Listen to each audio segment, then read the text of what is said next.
other moments stand out. Pence said that Trump had always been honest with the American people about the coronavirus. At one point during the debate, he tried to interrupt Senator Harris. And she turned to him and she said, "I'm speaking, Mr. Vice President, I'm speaking." A moment that perhaps saw the United States defined in a nutshell at the moment. Well, Bishop Robert Kelley is the co-founder of Democrats Abroad SA. He joins us now. Bishop, good day to you here in South Africa. I have no idea what time it is where you are, but I imagine you enjoyed watching Kamala Harris doing that last night, telling the Vice President not to interrupt her.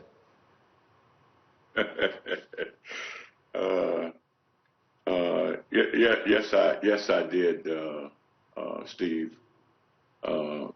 Very much so. I guess mainly because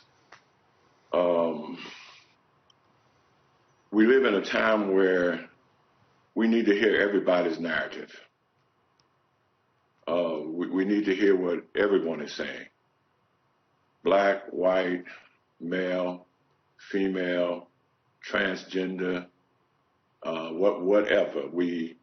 We need to hear people's narratives. And everyone has a right to their narrative. That's what democracy is about. I think what she was really saying, as opposed to him just being, obviously rude, she was saying, give me the respect and decency as a person that's sitting on this stage having this debate with you.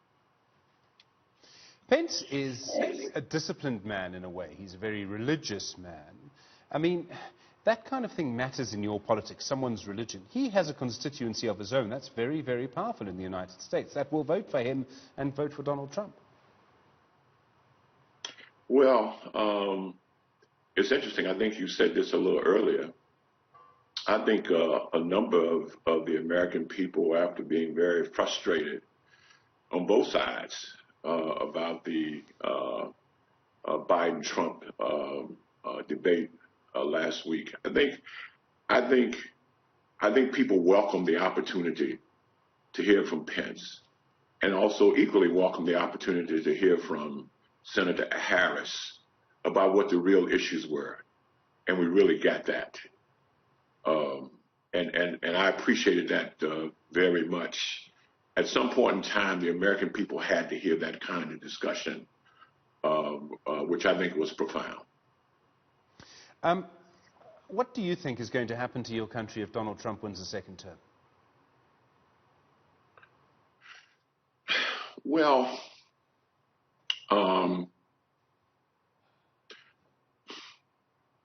I wish you'd asked me that question a different way, but let me answer it this way. I think it will be a wake-up call for every American citizen, those that voted for him and those that didn't, because we can pretty much expect that we're going to, let me say this, a percentage of the population is going to end up with an America that they don't believe in and that they don't want. And the other side of the population that put him in office are going to believe that because there is not a collaborative viewpoint about what America is at this point in time, that they're going to get their views. So I think there's always going to be a press to get him out, to undermine his legislature. I think for the most part, the American electorate, if there's a successful process here where we take control of the Senate, that we essentially, as the Democrats, are going to lame duck him, which means we won't give him an opportunity to get any of his legislation through. You obviously support the Democrats. You obviously support Vice President Biden. He's 77. He said things on the campaign trail that are not true. He said once that he was arrested in apartheid South Africa, were trying to see Nelson Mandela, who was in jail at the time. I mean, that's not true. He opposed busing in the United States. Busing, you'll know better than I, sir, busing was an attempt to desegregate schools along racial lines. I mean, why should someone vote for Joe Biden? Well, this may be a strange way of answering the question, but I'll do my best. But aside from Joe Biden, let's take myself, for example. I've been a parent 40 years come this October. And every now and then my children remind me that I've made some bad mistakes, that I've made some decisions that were not really in the best interest of the family, that I've mischaracterized the facts, if you will. Case in point, you said that Joe went to South Africa and he was arrested. Well, I mean, when you're doing things for a lifetime, like he's been doing public service, I don't think it's a lie. I don't think he forgot. I just think, and here again, my own personal reference is that sometimes you just get the days wrong. You just get the facts wrong, and it's so many days to worry about. You're asking about something that he thinks happened pre-94. Man, I'm having trouble with remembering 2004.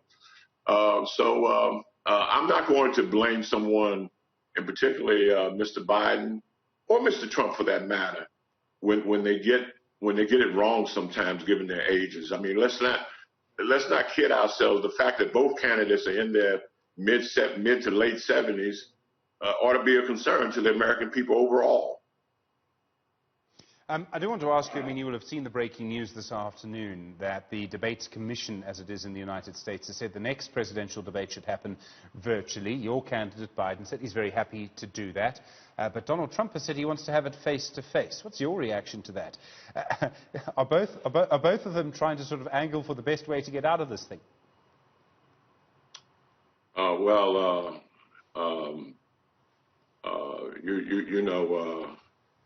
A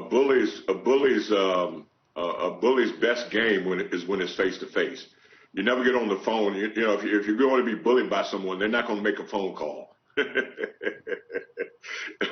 Donald Trump is a great bully on the stage, not because he has more power, but because he abuses what power he has.